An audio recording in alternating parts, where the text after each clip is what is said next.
चाय से शुरू हुई थी सरकार और गाय पे अटक गई और विकास की मौसी 10 साल में रास्ते में भटक गई। बोलते हैं कि गाय हमारी माता है पर माँ की रक्षा करना इन्हें नहीं आता है। अरे अभी तो शुरुआत है, ये तो ट्रेलर है, पिक्चर बाकी है। मैं बस ये कहना चाहती हूँ कि इस बीजेपी सरकार ने पिछले 10 सालों में इस देश के लिए क्या किया, उससे बड़ी तालिका बनेगी कि 10 साल में क्या क्या कर सकते थे पर किया नहीं। 2014 में जो किसान मोदी है तो मुमकिन है सोच के और अच्छे दिन के ख्वाब देख के बीजेपी को वोट दे रहा था, आज 10 साल बाद वो बोलता है कि मोदी है तो नामुमकिन है। शायद अभी वो किसान है भी नहीं। तो इसीलिए मैं बोलना चाहती हूँ कि समय बड़ा महत्वपूर्ण होता है अध्यक्ष महोदय और बड़ा बलवान।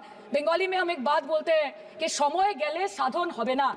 इसका मतलब यही है कि अगर समय चला गया तो साधना नहीं होगी, अगर भक्त रूठ गए तो आराधना नहीं होगी। और 3 से 303 से 240 के आंकड़े बोलते हैं कि इस बार जो आप चले गए तो दोबारा लौटने की संभावना नहीं होगी।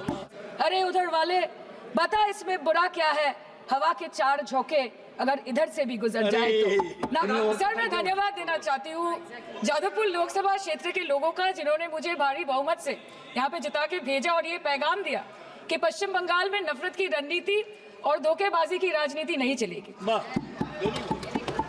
अध्यक्ष महोदय, मैं उम्मीद करूंगी कि आज आप मुझे पूरा बोलने का मौका दें, क्योंकि हाल ही में हुए नीति आयोग की जो मीटिंग हुई थी वहां पे हमारी माननीय मुख्यमंत्री, जो देश की एकमात्र महिला मुख्यमंत्री भी है, उनका माइक बीच राह में ऑफ कर दिया गया था। वो बंगाल के अरे अभी तो शुरुआत है, ये तो ट्रेलर है, पिक्चर बाकी है। अध्यक्ष महोदय, मैं आपसे ये बोलना चाहती हूँ कि वो बंगाल के हक के लिए यहाँ पे सवाल उठाने आई थी, वो बंगाल के लोगों की बात रखने यहाँ पे आई थी, लेकिन उनका माइक ऑफ कर दिया गया। आपके माध्यम से मैं सदन में उपस्थित वहाँ जो बैठे हैं माननीय सदस्य, कोई भी घटना को सर एक लाइन डिलीट करेंगे सर, एक लाइन सर मैं यही बताना चाहती हूँ कि बंगाल के लोगों का आगे जाके बंगाल के लोग आपके पार्टी की माइक ऑफ कर देंगे। बस एक चुनाव बाकी, आप देख लीजिएगा।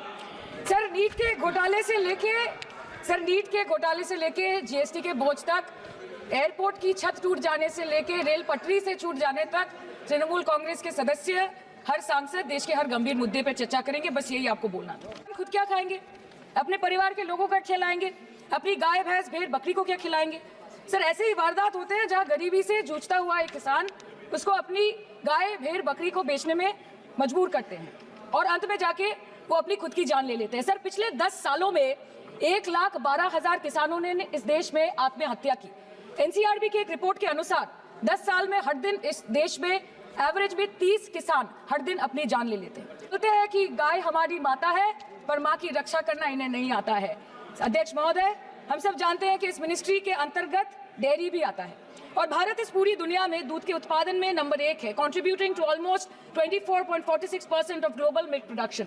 But since the government has not been able to bridge the gap between demand and supply, it has successfully turned the country from being the largest producer of milk to an importer of milk.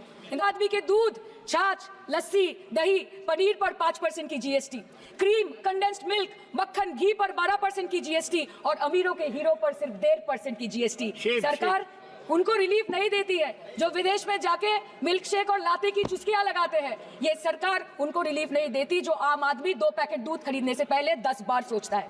Sir बचपन से हम सुनते आए थे कि Sunday हो या Monday रोज खाओ अंडे। India rank 2nd in egg production in the world और अंडे का फंडा यही है सर कि भारत के बच्चों के किस्मत में महीने में एक अंडा नहीं मिलता। मिड डे मील के चलते हफ्ते में अगर एक आध अंडा मिल भी रहा था तो कहीं धर्म के नाम पे तो कहीं महंगाई के चलते उसे बंद करने की मांग उठ रही है। Sir more than 50% children under the age of 5 suffer from chronic malnutrition in the country and roughly 17% children are underweight, and yet most BJP ruled states do not serve eggs in mid-day meal scheme. This is the example of Poshan Kal in India. Sir इस देश के लोगों का यही है किस्सा कि जिसको जिताया वो राजा की तरह जाएगा और जिन्होंने जिताया वो फकीर की तरह। सर ये बहुत गौरक्षा की भी बातें करते हैं। देश के लोगों को ये पता होना चाहिए that there is a fodder crisis in India, and the union minister has himself stated in a written reply in Rajya Sabha that yes, the country is deficit in fodder. So it means that cows are dying without food in government-owned goshalas, especially the BJP-ruled state. 74,000 cattle had died at Panjrapols in Sundarnagar and Banaskantha district of Gujarat in the last 3 years.